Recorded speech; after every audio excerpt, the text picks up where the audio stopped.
Un rapport publié jeudi par Human Rights Watch documente un double massacre commis par des soldats burkinabés le 25 février 2024 dans 2 localités du nord du pays.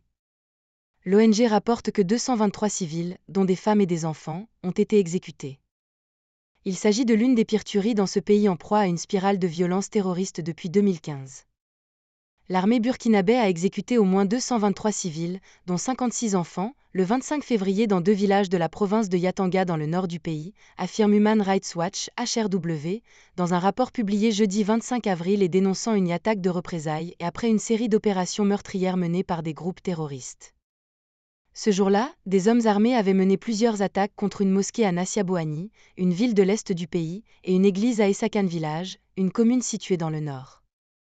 Des opérations terroristes avaient aussi visé les forces de sécurité, notamment le détachement militaire de Tankwalu, le 16e bataillon d'intervention rapide, BIR, près de Kongoussi, centre-nord, et le bataillon mixte dans la zone de Waiguya, nord.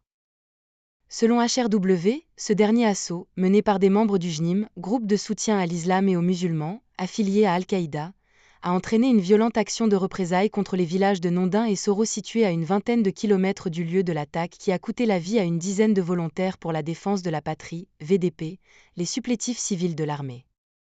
Et vous êtes des terroristes. S'appuyant sur des dizaines de témoignages, des photographies et des vidéos partagées par des survivants, l'ONG a été en mesure de reconstituer les événements tragiques de ce jour noir. Vers 7 heures du matin, une attaque massive et coordonnée est lancée par des combattants islamistes contre la base militaire de Waiguya.